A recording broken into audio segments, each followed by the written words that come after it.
जी consolidation की discussion कल चल रही थी, निकाल लें।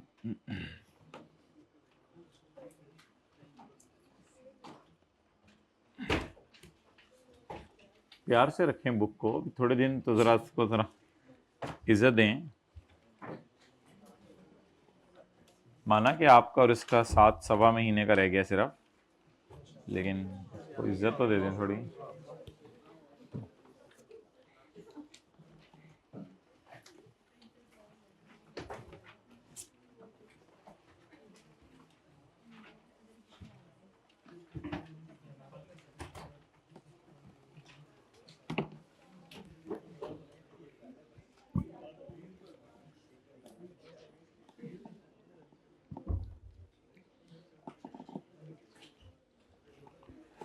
अगर पीटीसीएल सऊदी किंग को कहे कि सब्सिडरी ने अच्छा परफॉर्म किया तो मैं तुम्हें और पैसे दे दूंगा, इसका नाम है कॉन्टिंजेंट कंसिडरेशन पेएबल। ये प्रोबेबल हो तब भी एंट्री करनी है इन्वेस्टमेंट डेबिट पेएबल क्रेडिट, और ये पॉसिबल हो तब भी एंट्री करनी है इन्वेस्टमेंट डेबिट पेएबल। ये कल पढ़ा था। अगर पीटीसीएल यूफोन को खरीद ले तो यूफोन के नेट एसेट्स को फेयर वैल्यू पे लाना पड़ता है। अगर उसके नेट एसेट्स फेयर वैल्यू पे लाते हुए उसकी सेपरेट फाइनेंशियल स्टेटमेंट्स में कॉन्टिंजेंट लायबिलिटी IAS 37 वाली डिस्क्लोज हुई है तो उसको आप वर्किंग वन में एक्सपेंस डेबिट कॉन्टिंजेंट लायबिलिटी या लायबिलिटी क्रेडिट करके रिकॉर्ड कर लें, और उस अमाउंट पे ना करें जिस पे सब्सिडरी ने डिस्क्लोज किया है, बल्कि उस अमाउंट के ऊपर करें जो आपको उसकी फेयर वैल्यू लगे। उसने डिस्क्लोज की हुई थी 40 पे, 90 पे, और हमने उसको इग्नोर किया था और हमने 60 पे रिकॉर्ड कर ली थी। वो बहस अलग है कि बाद में उसने भी रिकॉर्ड कर लिया।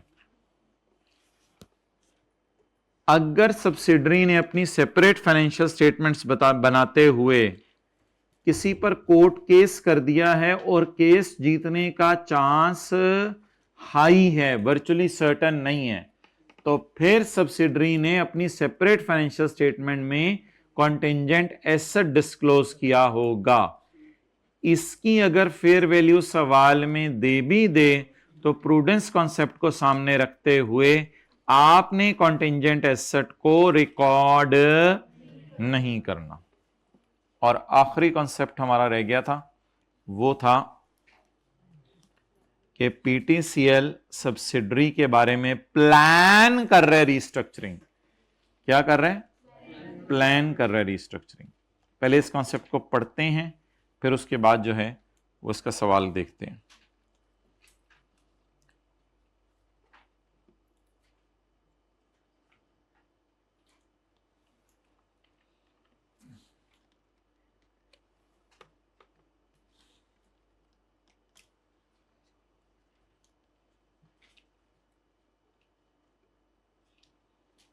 Page number 26।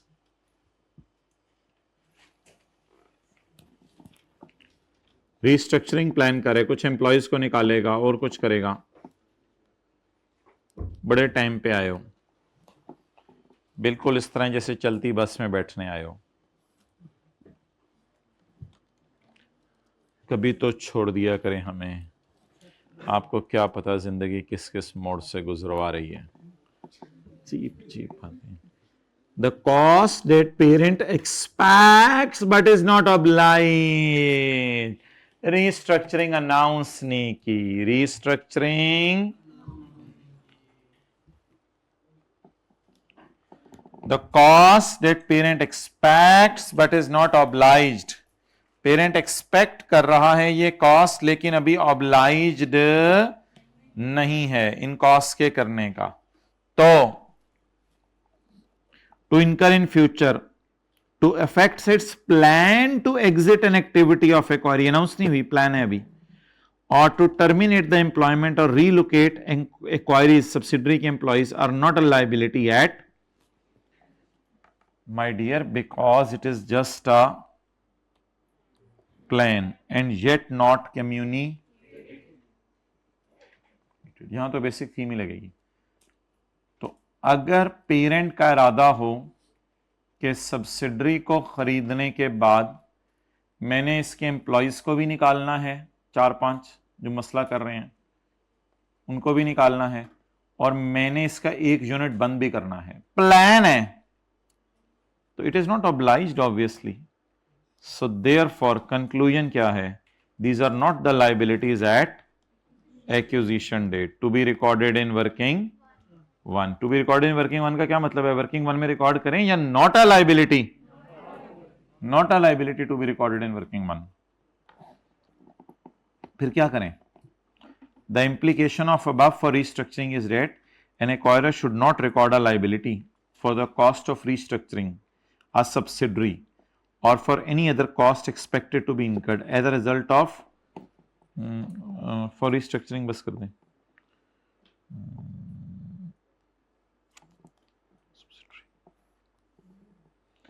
this is because a plan to restructure after acquisition cannot be a liability at, आज आके बात वही IAS 37 वाली, अभी तक प्लान है, कम्युनिकेट नहीं हुआ, इसलिए कल हमने हेडिंग क्या दी थी, कल हमने हेडिंग क्या दी थी, प्लान टू रीस्ट्रक्चर, यहां पे दी थी हेडिंग।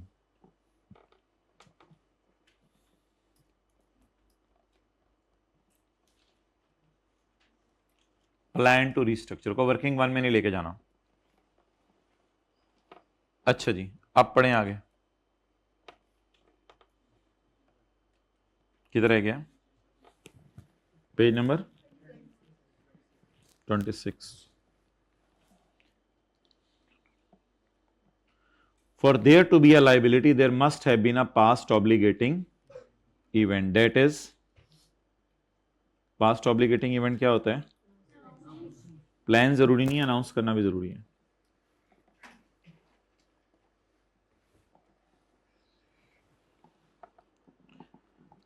अच्छा, ऐसा कभी हो भी सकता है, yes, this can only be the case if subsidiary was already committed to restructuring before the acquisition date. इसको इस तरह लिख लें, if subsidiary already committed to restructure,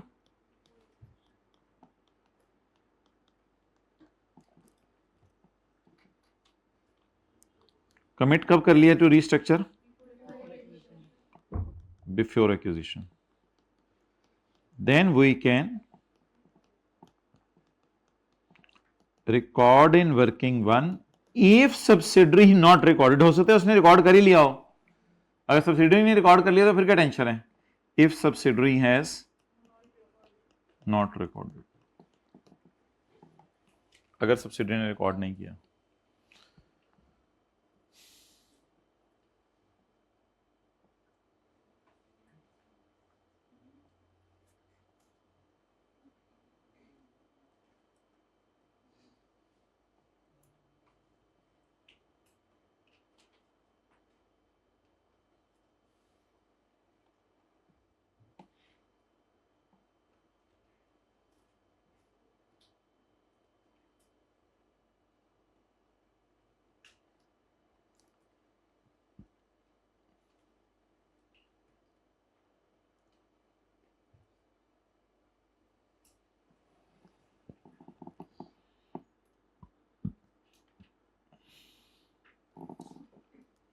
करें जी पास पेपर, पता नहीं क्वेश्चन नंबर 4 है IAS 28 का, जरा देख के बताएं कौन सा सवाल है, उसमें एक एडजस्टमेंट रहती है।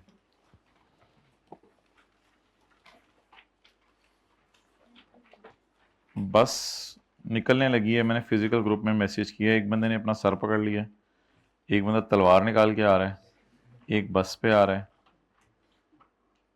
बहुत ज़्यादा सोचते हैं आप।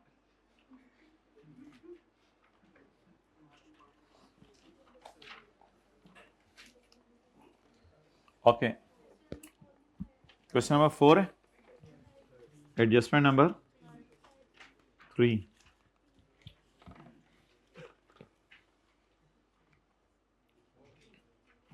किधर है? Page number 255।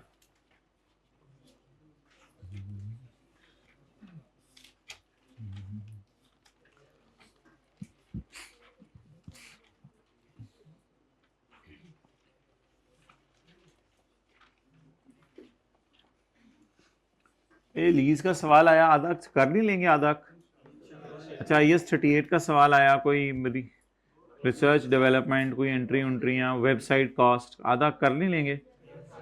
IFRS सीट का सवाल आया, वर्किंग 1 वगैरह खोल के बेसिक डेटा डाल के कर लेंगे। और IFRS 9 का सवाल आया, इन्वेस्टमेंट इन शेयर, इन्वेस्टमेंट इन डिवेंचर, वो भी हो जाएगा। अच्छा, उसका सवाल आ गया, अगर फाइनल अकाउंट का सवाल आया, कोई डिस्क्लोजर वगैरह आए तो थोड़े बहुत याद आ जाएंगे। कोई रेक्टिफाइंग एंट्रीज देख के पता चल जाएगा, has been capitalised, has been recorded, has not been recorded, इस तरह पता चल जाएगा। चलें ठीक है, बहरहाल अभी तो रिवीजन करने का बहुत टाइम है आप लोगों के पास। पेज 255 पे आए, पेज 255 पे आए, सबके पास है। Upon acquisition, HL had a plan, had a plan, there is no entry of plan, HL had a plan to restructure at a cost of 80 million। क्या करें जी, फुल स्टॉप के आगे तो जो कहानी है वो अलग है, पहले यहां तक बता दें वर्किंग 1 में क्या करें।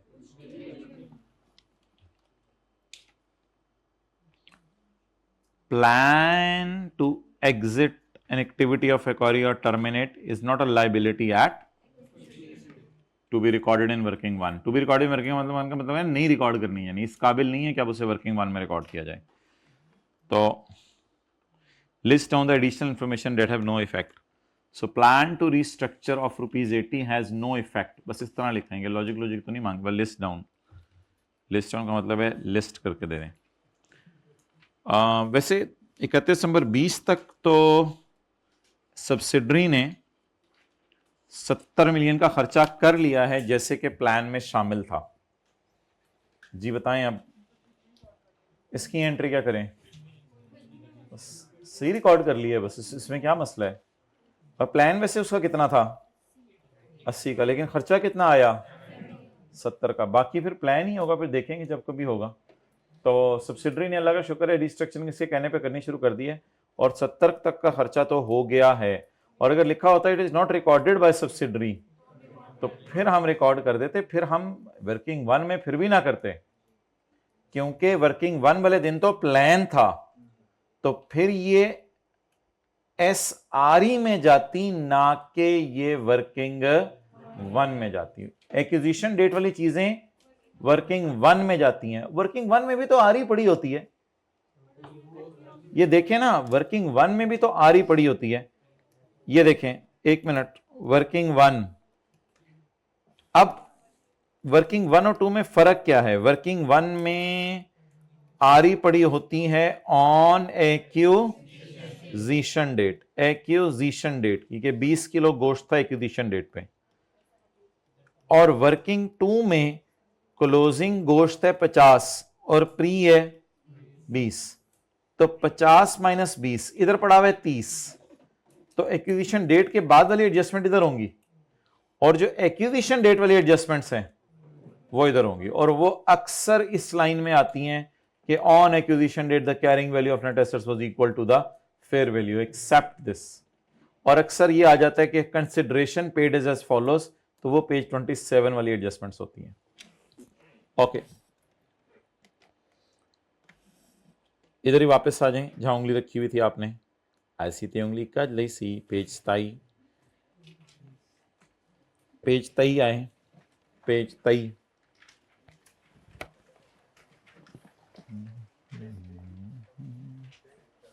एक कमरे में घुप अंधेरा हुआ है और एक कमरे में तकरीबन अंधेरा हुआ है, और एक कमरा रोशन है।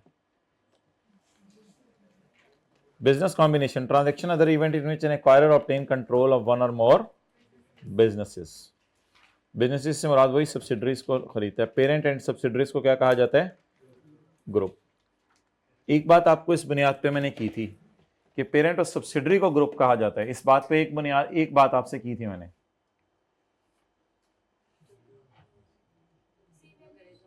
एक्सेलेंट भाई, ये नहीं जरा 100 रुपए की थदी मंगवा के रखें तो। क्यों? ओ हो, ये आपके दोस्त ऐसे हैं भाई। किसी से जिंदगी में आपने जबान का सवाल नहीं करना। जबान का सवाल होता है मुंह खोल के कहना मुझे खिलाओ, मुझे पिलाओ। आपकी तो एक पुरवकार जिंदगी है आपकी। इस्तगना तबीयत के अंदर आप गनी हो। आप कोई गनी गनी वो नहीं होता जो मालदार हो। गनी वो होता है कि जिसके पास हो ना हो, बस उसकी तांग झांक ना करे दूसरों को। तो प्लीज। अच्छा, एक कॉन्सेप्ट किया था, अभी खोलने की जरूरत नहीं, वो मैं दिखा देता हूं आपको। एक ना पास पेपर का क्वेश्चन 6 था IS 28 का। उसमें ना एसोसिएट ने यूज किया हुआ था रीवैल्यूएशन मॉडल, और पेरेंट और सब्सिडरी कॉस्ट पे चीजें रखी हुई थी। स्टिल हमने इस रीवैल्यूएशन मॉडल को OCI में लेके गए थे, यहां लिख के जो, क्योंकि ग्रुप पेरेंट और सब्सिडरी को कहते हैं, इन्होंने यूनिफॉर्म पॉलिसीज लगानी होती हैं, इसके लिए कोई चीज बाइंडिंग नहीं है। ये मलंग है, इसको जो मर्जी करने दें, ये जो कर रहे हैं वो आप शो कर दें। तो अल्लाह का शुक्र है ये OCI में हम लेकर गए थे। डन। तो यूनिफॉर्म अकाउंटिंग पॉलिसीज किसने लगानी होती हैं? POS ने। शुक्र है लिखी हुई चीजें मिल रही हैं, वरना तो मुंह बने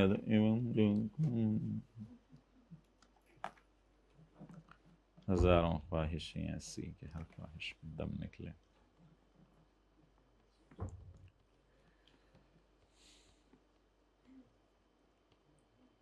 क्या अकरम तुझे क्यों?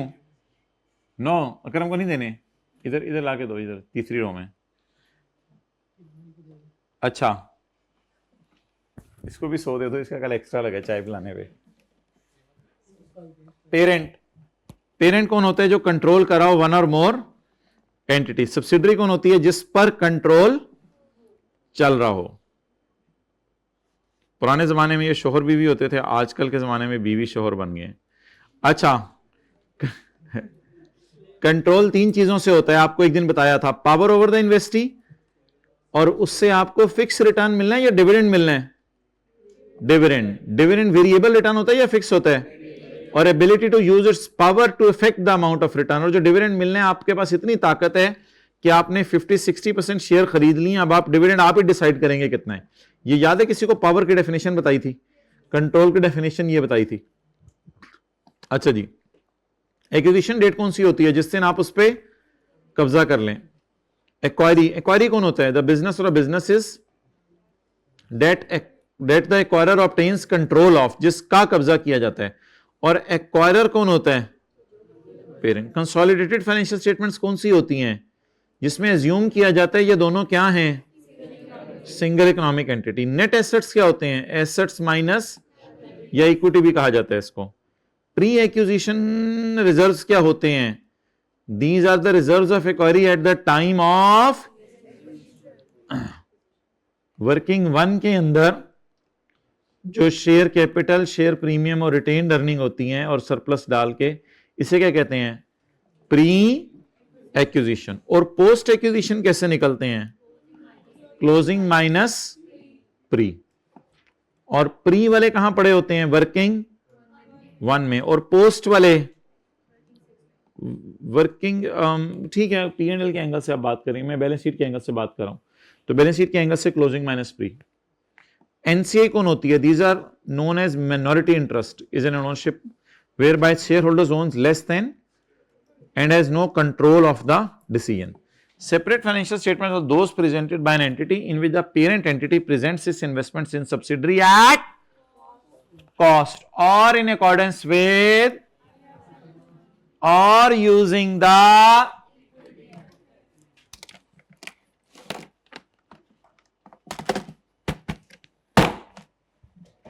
सुने अब ये बात।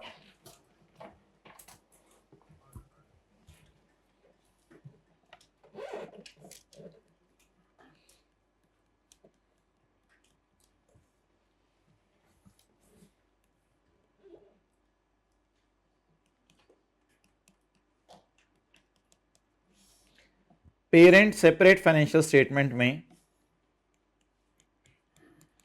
इन्वेस्टमेंट इन सब्सिडरी कॉस्ट पे शो कर दे, IFRS 9 के मुताबिक शो कर दे, या इक्विटी मेथड के तहत शो कर दे। इक्विटी मेथड होता है working number 7, investment at cost, closing minus pre.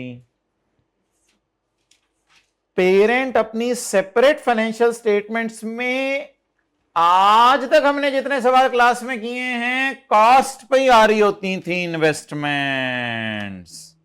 ये देखें, पेरेंट ने इन्वेस्टमेंट्स शो की हुई है एट, ये तो एसोसिएट था शायद, पेरेंट ने इन्वेस्टमेंट शो की हुई है, नीचे भी लिखा होगा एट कॉस्ट। यानी सवाल साइलेंट होगा तो पेरेंट हमेशा इन्वेस्टमेंट्स को कहां पे शो करेगा? कॉस्ट मॉडल में वैसे एंट्रीज कौन सी होती हैं? इन्वेस्टमेंट डेबिट कैश क्रेडिट, और जब डिविडेंड आता है cash debit dividend income credit. IFRS 9 की एंट्रीज आपको आती हैं। तो पेरेंट अपनी सेपरेट फाइनेंशियल स्टेटमेंट में कैसे रख सकते हैं सब्सिडरी को? एट कॉस्ट रख ले, FETPL FETOCI लगा ले, या इक्विटी मेथड। इक्विटी मेथड क्या है? Working number. कंसोलिडेशन में इजाजत नहीं है, कंसोलिडेशन में एक्यूजिशन मेथड है। कंसोलिडेटेड फाइनेंशियल स्टेटमेंट में एक्यूजिशन मेथड है। आपको याद है मैंने बताया जो कंसोलिडेशन हम करते हैं, एक दिन आपको मैंने क्लास में बताया था, जो कंसोलिडेशन हम करते हैं उसमें हमारा कंट्रोल होता है, इसे एक्यूजिशन मेथड कहते हैं, और सब्सिड एसोसिएट पे हमारा सिग्निफिकेंट इंफ्लुएंस होता है, इसको इक्विटी मेथड। इक्विटी मेथड और एक्विजिशन मेथड में फर्क है। एक्विजिशन मेथड होता था P और S की सारी चीजों को जमा करो, और इक्विटी मेथड होता था A की सारी चीजों को काट दो और फिर सवाल शुरू करो। सिर्फ RE को नहीं काटते थे। तो एक्विजिशन मेथड क्या होता है? आपने किया हुआ है, आपने तकरीबन 25 दिन की है। वो मेथड क्या होता था? P और S की चीजों को काटते, P और S की चीजों को जमा करते थे, और एसोसिएट में क्या करते थे? काटते थे और सिर्फ RE पे नजर रखते थे। तो मींस के वो एक्विजिशन मेथड है और ये वाला इक्विटी मेथड है। अच्छा जी, अच्छा एसोसिएट के बारे में क्या है? Investment in associate. एसोसिएट के बारे में क्या है?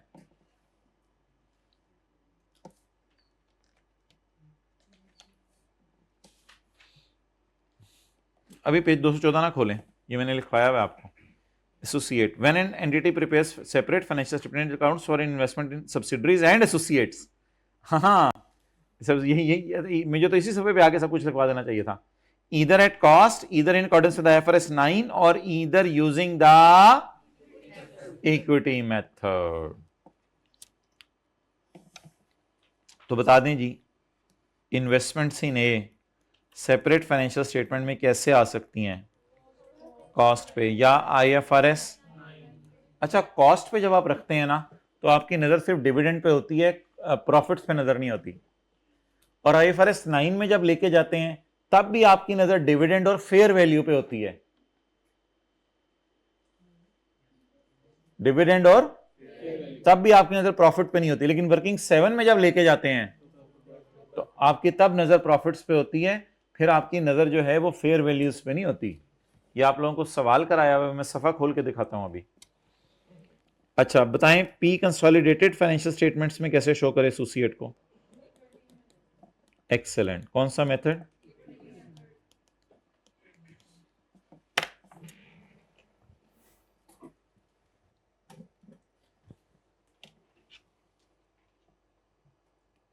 बस नोट्स में तो ये लिखा होगा पेज 23, उस पर खुद ही बना लें।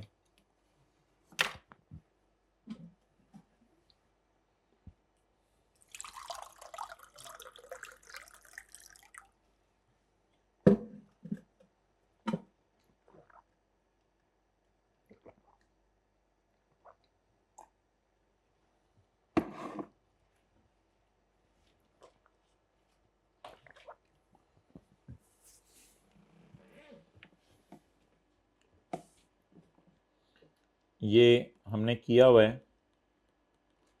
Hand written page IFRS 9, volume 2 में भी ये पेज डला हुआ है, जाके देख लें। बेशक पेज नंबर पता नहीं कौन सा है, वॉल्यूम 1 में भी डला हुआ है ये पेज, वॉल्यूम 2 में भी डला हुआ है, किताब के सबसे आखिरी पेज, पेज नंबर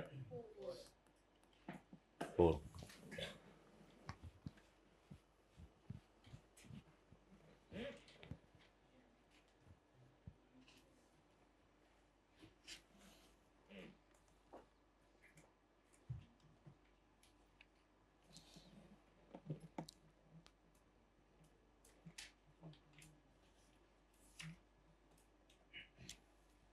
ये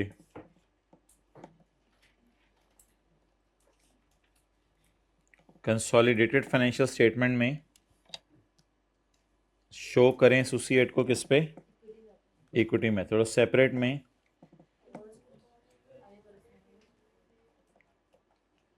अगर कॉस्ट मॉडल होगा तो आपकी नजर किस पे होगी, डिविडेंड पे, और अगर फेयर वैल्यू मॉडल होगा तो आपकी नजर डिविडेंड पे, और अगर आपका इक्विटी मेथड होगा तो आपकी नजर प्रॉफिट्स के ऊपर होगी।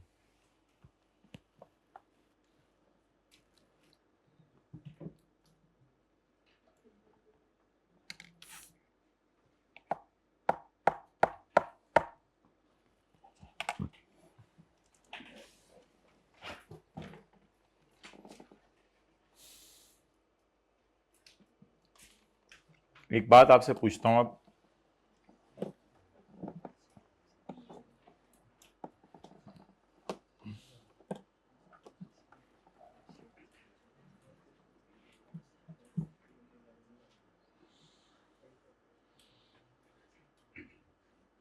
माय डियर, आपसे पूछने लगा हूं ये बात, खड़े हो जाएं जिसने बतानी है।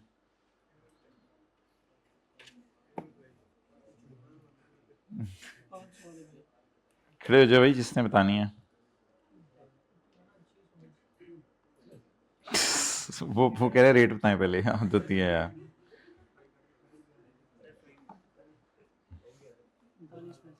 भाई खड़े हो गए हैं। अच्छा जी,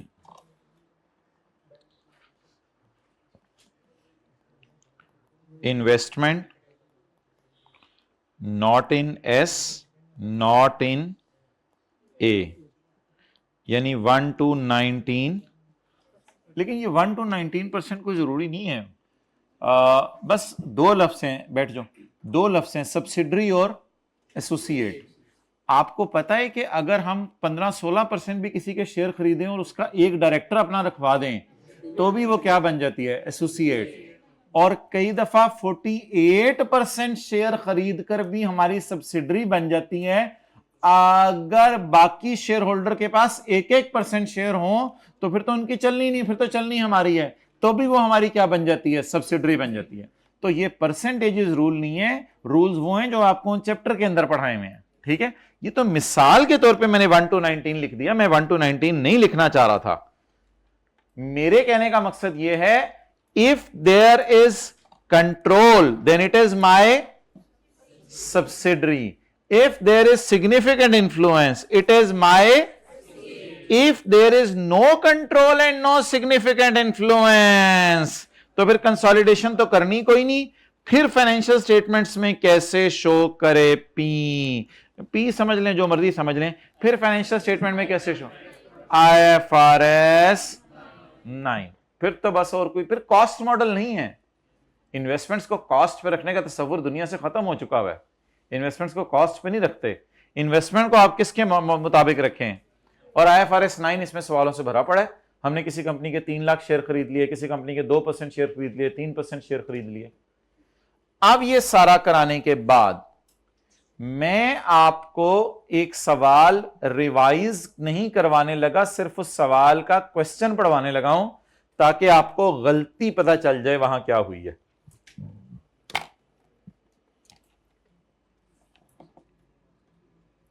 थोड़ी थोड़ी थोड़ी थोड़ी चीजें जरा आपके जहन में आने लग जाए। IFRS 9 में मैं एक स्टेटमेंट पढ़ रहा हूं, पता नहीं ये चीजें आप लोग रिवाइज करके परेशान हो रहे हैं या रिलैक्स हो रहे हैं। रिलैक्स होने वाले हाथ खड़ा करें, परेशान होने वाले हाथ खड़ा करें। आप लोगों ने साथ साथ पढ़ना था माय डियर। लो, हमने कहा कोई मोटिवेशनल बात होगी ये तो हमें डीमोटिवेट तरते मार दिया इन्होंने।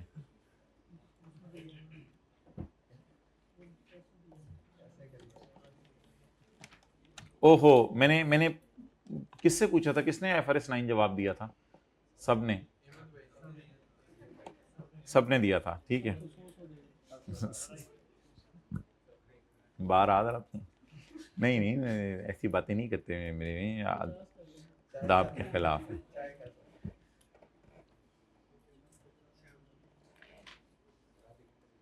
DL, मुझे पता था अभी किसी ने बोलना है।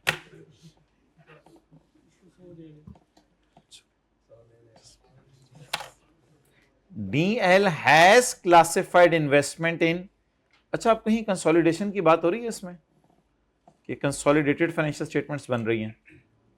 बताएं ना, तो फिर किन की बात हो रही होगी? Separate financial statements. तो किन की बात हो रही होगी? कंसोलिडेशन की तो कहीं बात ही नहीं हो रही ना, तो बस सेपरेट फाइनेंशियल स्टेटमेंट का सवाल है। DL has classified investment in Jubilant as investment in associate and accounting for using the equity method. इसने सेपरेट फाइनेंशियल स्टेटमेंट में इन्वेस्टमेंट इन एसोसिएट पे इक्विटी मेथड लगाया हुआ है। इसने सेपरेट का कहां से मुझे पता चल रही है माय डियर? सेपरेट कहां से पता चल रही है? कंसोलिडेशन का कहीं लफ्ज नहीं लिखा हुआ ना, कंसोलिडेशन का कहीं लफ्ज नहीं लिखा हुआ। तो इसने सेपरेट फाइनेंशियल स्टेटमेंट्स में कौन सा मेथड लगाया हुआ है? Equity method.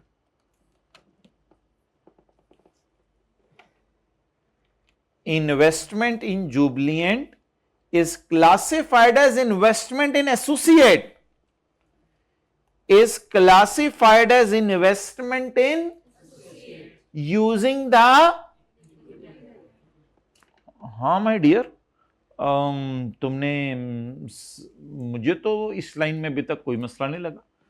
हाँ माय डियर, मुझे तो आगे तो मैं नहीं पढ़े आना, मुझे तो इस लाइन में अभी तक कोई मसला नहीं लगा। Oh, however, I have no significant influence. आज आके पता चला कि ये मेरी एसोसिएट ही नहीं है। However, I have no significant influence. It is control. It is significant influence. It is nothing. So what is this? Control or influence or nothing?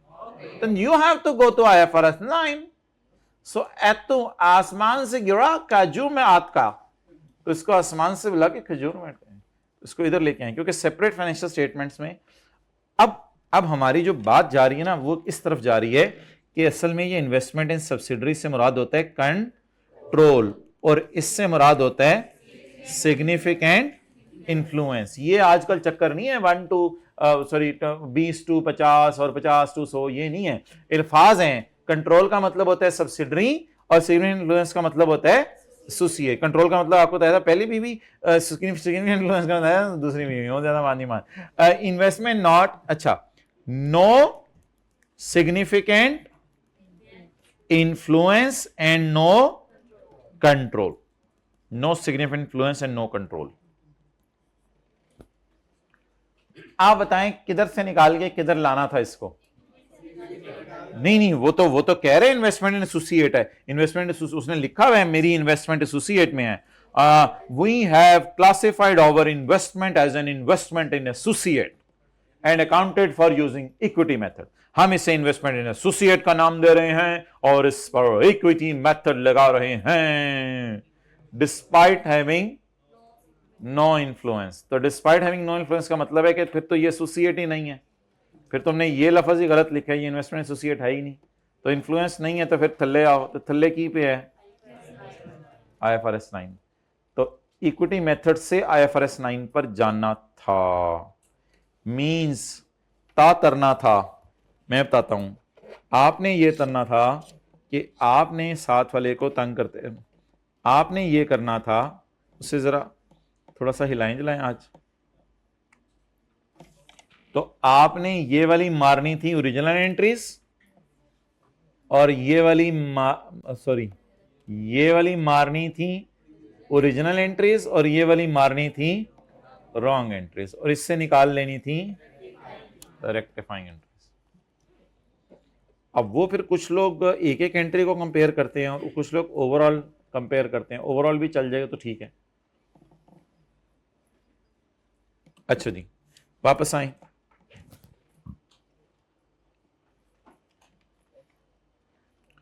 Restriction definition page, ये तो बहुत अच्छा जी। अब आप IS 28 का जरा लास्ट MCQ निकालें। IS 28 का लास्ट MCQ। ये किस वक्त ये घर में नोट्स बनाते हैं? मुझे लगता है ये देखते रहते हैं कि कल मैंने आके क्या पढ़ाना है और फिर नोट भी करते रहते हैं। अच्छा चलो मैं भी फिर घर में पढ़ना शुरू कर दूं, इनकी देखा देखी, और तो कुछ करता नहीं, मैं तो यही पढ़ना शुरू। अच्छा जी, माशाल्लाह आप लोग पढ़ते हैं यार।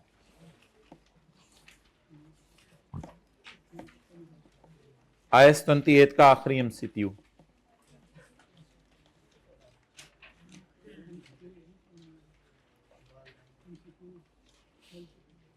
है ये वाला यार, 20वां। Which of the following investment should be classified by Shah Zain as associate? 18% equity खरीदी हुई है कंपनी ए की, और हम कौन है? नहीं फिलहाल हम, हमारा नाम पूछ रहा हूं मैं, शाह जमान लिमिटेड, और हमने किसके शेयर खरीदे हैं? कंपनी ए के। Shah Jain, Shah Jain is the largest share holder in the company and has a director on board and provides management expertise. आप बताएं मैं 18% देखूं या ये देखूं कि मेरा एक डायरेक्टर है और मैं एक्सपर्टाइज यानी कि मैं मशवरे भी दे रहा हूं, ये देखा जाएगा ना। इस वजह से ये हमारी क्या बन गई? Which of the following should be accounted for associate. आगे चलो, 23% of equity of company B, company B की 23% इक्विटी हमारे पास है। देखने में तो ये लग रही है, 18 वाली लग नहीं रही थी, ये लग रही है। Shah Jain limited has no representative on board, take no part in management, majority shareholders in company B have historically used their combined right to keep the nominee of Shah Zain off the board, और past में सारे मिलके हमें हमेशा board of director में आने से भी रोकते रहे हैं। इन बातों से तो भाई यही साबित होगा कि आपका सिग्निफिकेंट इन्फ्लुएंस नहीं है, कंट्रोल तो दूर की बात, आपका इन्फ्लुएंस भी नहीं है, क्योंकि इन्होंने हर तरीके से आपको खुदे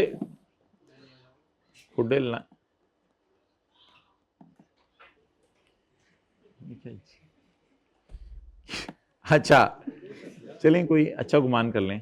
अच्छा, point number 3, 50% of the equity share capital of company C, the remaining 50% is held by unrelated company, policy decision relating company C must be agreed by both of its share holders. ये कोई joint control होता है, ये हमारे syllabus में नहीं है 50-50 वाला, तो बहरहाल इसको एसोसिएट ना कहें आप। 46% share holding of company D, other share holders are split into छोटे छोटे शेयर होल्डर्स, शेयर होल्डर को तोड़ा हुआ है नहीं, other share holdings are split into छोटे छोटे shares. Shah Jain nominates 8 of 10 director, 10 में से 8 डायरेक्टर हमारे हैं, और एक रिटर्न एग्रीमेंट हुआ है on the board of director, और ये रिटर्न एग्रीमेंट है कि हमारे ही हमेशा इतने डायरेक्टर हुआ करेंगे। आप बता दें, इसको हमने कहा था डिफेक्टो कंट्रोल, यानी 46% हमारा है तो 1-1% सबका है, तो इंशाल्लाह हम ही अपनी चलाएंगे, किसी की चलने नहीं देंगे। So that's why it is my, so I have only one associate in my life, that is point number 1। Okay, अच्छा चलें यार, बस जाएं, ये वर्किंग्स निकालें कंसोलिडेशन में कौन सी होती हैं।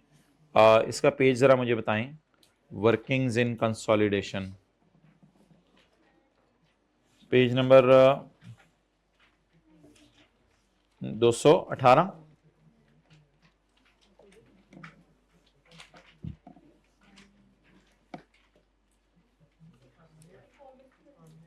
नहीं, इधर पेज 217, वर्किंग 1, 2, 2.1, 3, 3.1, 4, 5 नहीं, बैलेंस शीट बन रही है ना, 6, 7, और P&L के लिए 1 क्यों? नेगेटिव गुडविल या गुडविल की इंपेयरमेंट, ए प्रॉफिट, एस प्रॉफिट, AOCI और वर्किंग नंबर 6। बैठे रहें बैठे रहें बैठे रहें बैठे रहें, बिल्कुल फारिग कर रहा हूँ। हाँ मुझे पता है इन्होंने बिल्कुल फारिग करके भेजना है मुझे।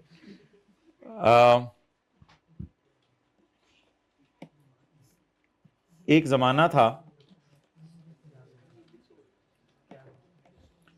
जब इतने होनहार बच्चे नहीं आते थे, अब तो माशाल्लाह होनहार बच्चों की लॉट लगी हुई है। फर्म वाले कहते हैं 100 CV आए होते हैं पहले अटेम्प्ट वालों के। पेज 634 ज़रा निकालें फाइनल अकाउंट का, पेज 634।